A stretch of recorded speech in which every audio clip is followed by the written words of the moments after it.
Professor, classmates, my name is Timothy Brownlee. Today I want to talk about the God's role in the Iliad, otherwise known as the story of the Trojan War. It all began with an apple, presented at the wedding of Thetis and Peleus.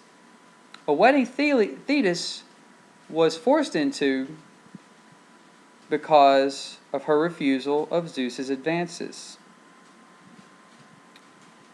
This apple was presented at the wedding with the words, "To the most beautiful," inscribed upon it. The gods, all in attendance, saw this apple. Hera, Athena, and Aphrodite all vied for this apple, claiming they to be the most beautiful. The task was fell to Paris, who eventually chose Aphrodite when she offered him Helen, the most beautiful woman in the world, queen of Sparta, wife of Menelaus.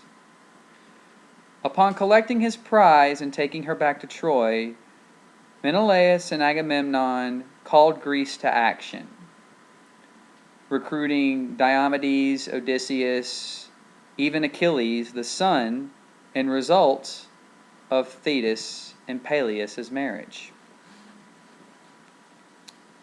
Upon arriving to Troy, Thetis had already known that Achilles would never return, but she was also able to warn him to only be the second man off the boat because the first man off would be fated to die. From the beginning, even before you saw the gods' involvement, Apollo favored the Trojans because, one, he had a favored priest, and two, he fancied, once upon a time, a prophetess within the walls of Troy named Cassandra. When his advances against her were refused, she was cursed with having yet the gift of accurate prophecy, yet never being believed. Aphrodite, along with having a vested interest with Paris, also had her son Aeneas fighting for the Trojans, a gifted archer and the legendary founder of the Roman people. It's not really known why Poseidon sided with the Greeks, although it is very known in the Iliad that he does side with the Greeks. It was also Poseidon that gave Odysseus the idea of the Trojan horse. Quite ironic, being that Poseidon is the legendary father of horses. Zeus tries to remain neutral. He weighs things in the balance, puts things on the scales.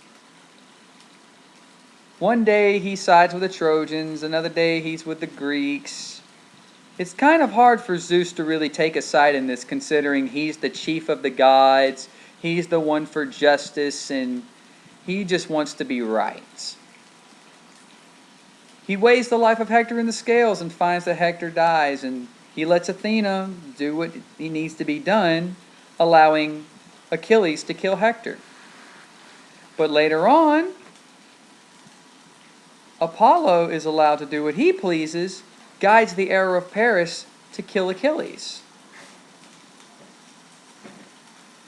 While Troy is burning after the famous Trojan horse incident, it is Aphrodite who spirits her son Aeneas away from the carnage, allowing him to be the only Trojan hero to survive the fall of Troy, to later become the father of the Romans.